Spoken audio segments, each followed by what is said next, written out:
Dude, today we got cold fusion and Japan is literally dying out. I'm seeing a lot of people don't want to have kids. Kids are not being made. Let's see why. Welcome to another episode of Cold Fusion. Imagine a town where a child hasn't been born in decades. Here, the streets and buildings are still intact, but life has thinned out. Too expensive. Not enough housing. Not enough benefits. Not enough support. Too much 1% of wealth not being spread. There's just so much why not to have kids, in my opinion. During the daytime, There's many pros to not having kids rather than pros to having kids. a few elderly people can be seen walking down the quiet streets. For food and daily necessities, they rely on a few small shops that are still open. There's just not enough working-age people to sustain these businesses anymore. Kids are hardly seen outside. They're so rare that it's difficult That's what I to heard. say They're like a rare Pokemon. this town has any children at all. There is a school in town, though no new students have enrolled in years. Resources are thin, so, like everything else, the burden falls on the few who remain. And one of those few is the mayor of the town. He's 60 years old, and yet 60? somehow he's one of the youngest in the area. He's tried everything to revive the place. National press coverage, tax breaks, even free homes. But no matter how hard Free homes? he tried, young people just weren't interested in living there. Despite all of this, there are signs of life. A few times a week, the elderly get together to sweep, clean, and maintain the town. But here's where things get extremely unusual. These elderly people have one strange tradition: making life like dolls and placing them on the streets and in front of empty houses. Oh yeah. To an outsider, it's creepy, but for them, it's probably just a coping mechanism. Then, one day, It is a coping mechanism. something different happens. A bit of noise. For the first time in a decade, a child is born in the town, and it's to the only young couple living there, who are in their late 30s. It becomes a celebration for the whole town. Gifts arrive at the doorstep. The town hall puts up celebratory posters. That's cool, what the fuck? For a brief moment, the town feels alive again. A glimpse of hope, maybe. Now, this sounds like a dystopian story, but it's not. Recently, a new couple moved to Ichinono, seeking a quieter life. Rie and Toshiki Kato welcomed the village's first baby in 2 decades, bringing a renewed sense of hope to the community. Everything I've just described is based on 2 towns in Japan. The one with the lifelike dolls is a town called Ichinono, 5 miles north of Osaka. It is where a baby was born for the first time in over 2 Ichinono. decades. 2 decades? The other town is Nanmoku, a remote town where nearly 60% of the population is over 65, and the 60-year-old mayor is still one of the youngest people around. Japan may be an early glimpse into the second half of the 21st century for the rest of us. The trend of a lack of children in Asian and Western nations seems unstoppable. People are bound to ask, why is this happening? As you'll later see, there are many causes to this crisis, but arguably what's more interesting are the consequences of a collective population decline. We'll explore both of these issues and potential solutions.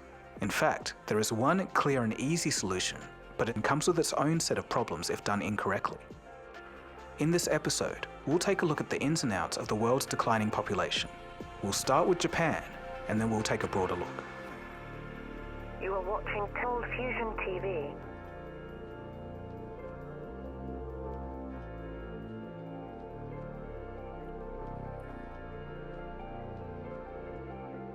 World War Fever. To give you a picture, Japan's population is projected to shrink rapidly. Japan's current population, which is about 123 million, is predicted to halve by the end of the century. Think about that. A people who first showed evidence on the land 38,000 years ago will have their population cut in half by the end of this century. Over in the Pull up. I'm just playing. West, it's heading that way too. I'm just Some kidding, y'all. millennials are saying, plants are the new pets. Pets are the new kids. For And real. kids are a pipe dream. And it might sound funny until you realize that it's not a joke. A 2021 survey found that over 60% of Gen Z and young millennials in the US prefer plants and pets over kids. And fair enough, it's a personal decision. But the thing is, when this sentiment is society-wide, the effects add up. The result is something known as the demographic cliff, a point where, within a generation, the number of new births plummet. A projection shows that there'll be 15% fewer high school graduates, or 18-year-olds, by the year 2039 in the US. That's the demographic cliff at play. And the knock-on effect is severe. Less high school and college graduates means less professionals in key fields like healthcare, engineering, and tech. Societies rely on young, creative minds to drive innovation and solve complex problems. But if that pool keeps shrinking, what happens to progress? Well, future AI systems could help with that, but as for right now, no one knows. There's plenty to explore and cover here, and we will got a love-hate relationship with AI right now. Come back to the West in a bit. But for now, let's go back to Japan, where the population crisis is most visible. It's a glimpse into what the world could look like in the future.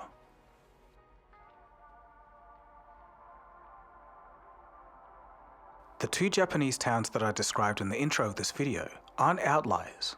Plenty of rural places in Japan are suffering from depopulation. More than 740 municipalities are in danger of disappearing by the end of the century. It all comes down to Japan's low birth rate.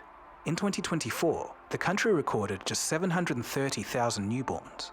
That's the lowest number in its history, and a 5% drop from just the previous year. Meanwhile, the number of deaths rose to 1.58 million. Just so we're clear, about twice as many people are dying per year than being born. Japan's birth rate now sits at 1.2, far below the 2.1 needed to maintain a stable population. So why is Japan having the most severe birth crisis on Earth? The reasons are largely due to cultural and economic systems that have struggled to adapt to modern life. Traditionally, omiai, a matchmaking system that dates back to the samurai era, played a major role in Japanese society well into the post-war decades. Families, or sometimes companies, would help introduce potential partners.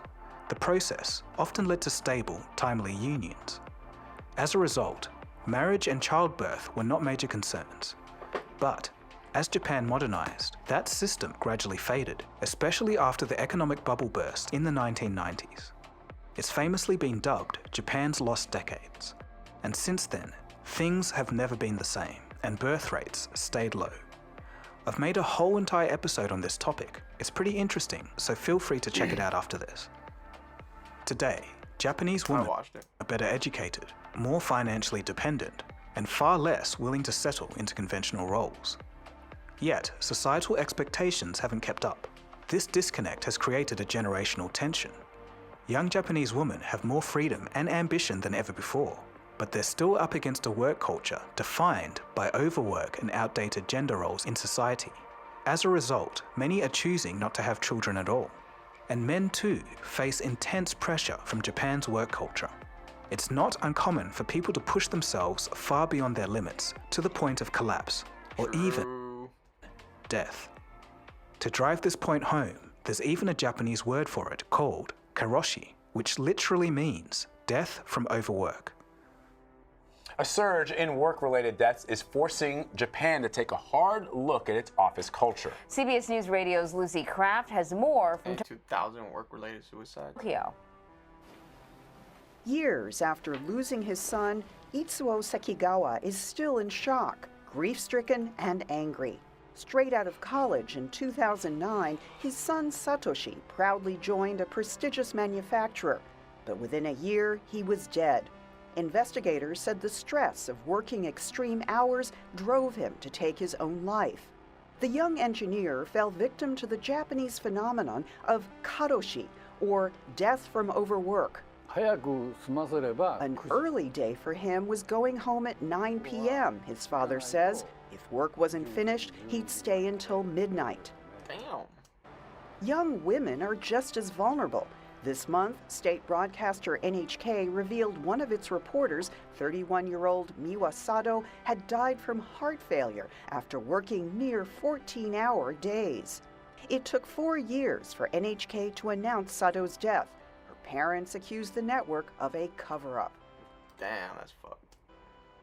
The financial reality doesn't help either. On average, A young Japanese worker earns between $17,000 to $20,000 US per year. Wages have barely increased over the last decade, while the cost of living keeps rising. It sounds familiar to many of us, but in Japan, it's a bit different. By 2021, childcare costs for 2 children were eating up nearly half the annual income of a typical Japanese couple. For comparison, it's about 30% in the US. Many developed countries face similar problems, from rising costs to intense work culture. But in Japan, these challenges are compounded by rigid social expectations, and that's why family, to many, feels more like a sacrifice. To add to the issue, the younger generations are adopting alternative lifestyles and redefining relationships. Imagine True. being married to a hologram character. Akihiko is a Japanese man who famously married to The a fuck? No way, he married a hologram anime anime character. hologram character. 奥様でもあるからソフトウェアだけどちゃんと好きですよね。はい、もちろん愛してますよ、ちゃんと。ちゃんと女性として愛してますよ。What? The trend called ohitori-sama, or doing things on your own, is on the rise in Japan's fast-paced You workaholic know what? If you like that, you like it. society, where more than 1/3 of households contain just one person. Every once in a while, Masaki Kitakoga heads to a karaoke parlor in Tokyo and belts out tunes for more than an hour, completely on his own. Do you guys know about solo weddings? Pretty Recently cool with that. in Japan, women have been taking part in solo weddings. It's Nowadays, a solo wedding. in Japan, there are many single people and solo activities are very popular. For example, solo karaoke, solo picnic, solo trips. No way. Solo trips to solo karaoke. Now, weddings have also become one of the solo activities. But although this may look like preparation for an ordinary wedding, in reality it is not quite so, as the young woman has no fiancé. In fact, Naoko is going to get married on her own. Elon just broke the internet in Japan. His AI app Grok launched something called Annie, basically a virtual anime girlfriend who talks back to you. The more you talk, the more she likes you. Hit level 5 and she unlocks adult mode. Japanese users went absolutely insane for it. Ah, that's crazy. The app shot straight to #1 on Japan's App Store. Servers crashed when Tokyo woke up. We're talking millions of downloads in days. We're looking at the future of human relationships. Dude, that's crazy. Nah, let me see that. No, like, I want to see if that's real. Not like that. That's crazy. Oh yeah, that's real.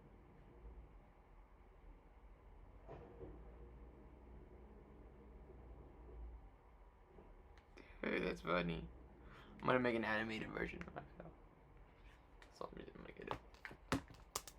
If this trend continues, as mentioned at the start of this episode, Japan's population will be cut in half by the end of the century. Japan's birth rate continues to fall. According to the latest government figures, a record low of 350,000 babies were born in the first half of 2024. Dang. In this next report, we hear from young people in Japan about their reluctance to have kids. This newly married couple, who chose to remain nameless, live in Tokyo. The pair in their 30s hope to start a family, but say their financial situation is tight. We want a child if things go well. For real. But it's not a decision we take lightly. But the more pressing concern is the age distribution. With people over 65 projected to make up 40% of the population by 2070. To really understand how dramatic this shift is, take a look at Japan's population pyramid from 2020 to the forecast through to 2100. The changes are just wild. There wasn't a healthy pyramid shape to begin with in 2020, but by 2050, the demographic distribution is basically upside down. This kind of demographic crisis will lead to economic problems. As you'll see, a shrinking population leads to fewer workers, rising less workers, prices, and overall, slower growth. When the population ages and the birth rate declines, the first to go are often places meant for the young. That's why schools and childcare centers in Japan are closing down at a rapid rate. These 15-year-olds are the only students left at their school in the remote Japanese village of 10A. They'll also be the last ever. Aoi Hoshi and Eita Sato are preparing to graduate. When Let's all they get together. do, the 76-year-old Yamato Junior High School will close its doors for good. No new students have enrolled.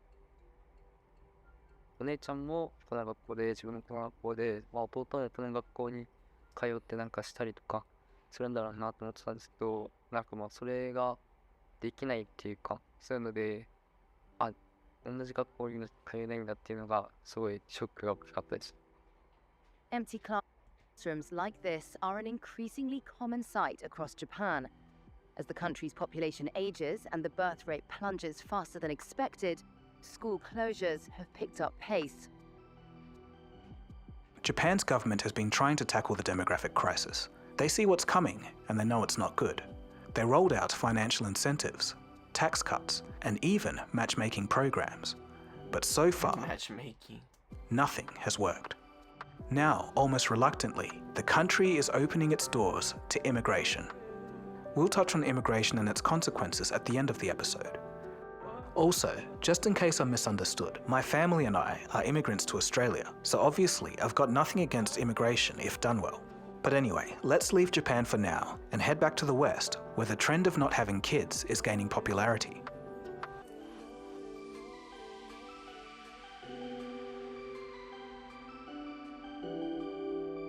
We don't want to leave, but we're being priced out to the point where I can't afford it here anymore. I work a full-time job and I also study part-time. I also tutor on the side just to make it so I can afford living in Sydney. Like, it's not just housing, you have to afford your housing and you have to pay for your food and like hanging out with your friends. Do you not want us to socialize anymore? Do you have plans about family planning or anything? No, not too expensive. I wouldn't have the time to give to them under my economic position, even though that is something that would bring me a lot of joy and is something that I would love to do. It's like really stunting our growth. People are saying that like they're blaming it on us for like birth rates are so low. Well, why are birth rates so low? Just look at how our society's built. We don't even have like the housing that can give us the security. That's what I just said. To even have children. It's not like young adults in the West are gladly delaying their parenthood. It's just off the table for them. There's no kids, as they're just too expensive. Whether it's Tokyo or Toronto, Seoul, Sydney, or San Francisco, young people in most developed nations are feeling the same way. For some, it's a lifestyle choice. For a tiny few, it's antinatalism. But for most, starting a family is economically out of reach. Multiply these personal decisions by millions or hundreds of millions, and you trigger something far bigger. A world where aging populations explode and youth becomes scarce. The end result is a relentless push towards an economic demographic cliff. The term economic demographic cliff refers to the point where birth rates fall so low that economic output begins to shrink. To paint a picture of that world and society, the children and retirees both consume, but it's only the working age population that keeps everything afloat. When that group shrinks, so does the engine of the economy. According to the United Nations, within the next 50 years or so, globally, there will be more deaths than births. Damn. In 2024, the OECD reported an average fertility rate of 1.5 children per woman, and that's across the member nations. That's far below the 2.1 needed for stable population growth. We're talking about the United States, Canada, Australia, Germany, Japan, and South Korea. By 2060, there'll be nearly 60 seniors for every 100 working age people. This is double the rate from 2020. Okay, so if that's the case, shouldn't we be seeing signs of this? Well, we are. This isn't something in the distant future. It's already visible in schools and universities, now. NPR recently reported that colleges across the US are shutting down due to low enrollment. The remaining universities face steep declines in applicants. While doubts about the value of a tertiary degree may have some part to play, so does the shrinking youth population, and the ripple effect can spread through an entire economy.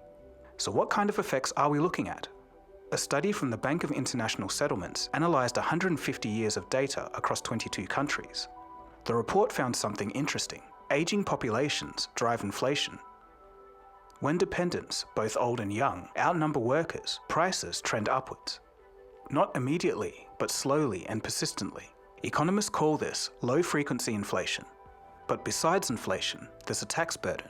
An aging population means fewer taxpayers and more people relying on government support. In short, in the future, each young worker will carry more weight. They will have to pay more taxes to support more retirees. It's clearest when you look at the old age dependency ratio. It's the number of seniors per 100 working age people. Japan leads the world with a ratio of 54.5. By 2050, it's projected to hit 80.7. And this isn't just Japan's problem, it's the world's. Post-war Japan was a different world. The economy was booming. Family formation wasn't something that young people debated, it was expected. Tradition and optimism all worked together to keep the family unit strong. So as a result, Japan's birth rate remained stable for decades. In the mid-20th century, each family had about 2 children per woman. This held firm all the way through the 1970s, with one odd exception. In 1966, there was a sharp dip in births. The reason? Superstition. Just an interesting bit of trivia here. That year was the year of the fire horse. An old folklore warned that girls born under it would bring misfortune to their husbands, so couples simply chose to skip that year. Looking at the big picture, it was just a statistical anomaly, but it says a lot about how deeply culture can shape demographics. Meanwhile, globally around the same period, there was explosive growth. During the 1960s, the OECD birth rate was 3.3 children per woman, way above the 2.1 to keep the population stable. That, of course, was the baby boom era. It was a time when markets expanded, wages rose, and the middle class truly emerged. Between 1960 and 1980, the world population jumped from 3 to 5 billion. Today, we're at 8.2 billion. So what? If the population has grown, why sound the alarm? Well, that's because the growth rate is collapsing. In the mid-20th century, the population was increasing nearly 2% per year. Now it's below 1. To give you a visual idea, just look at the slope of this chart. The green line, which represents growth, is heading down, and within a few decades, it will be tilting negative. The second problem is the demographic transition. This population pyramid shown here is the world demographic distribution of the 1950s. The base was wide. That meant plenty of young people to support the older people in the economy as a whole. Think about it like this. With so many young people across the globe, the world was energized, primed for productivity. This is how a healthy population should look like.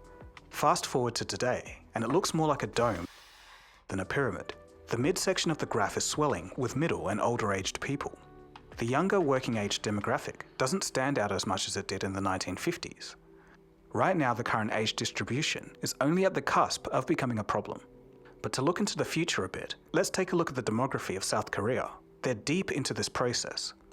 You can see the wave of young people in the 1960s to 1980s. They balloon through as time progresses. But then suddenly, the young begin to disappear around the year 2000.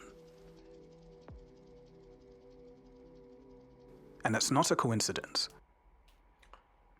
Alright, like, comment, subscribe, I'm going to K-Journal, we out. Bye, have a great time.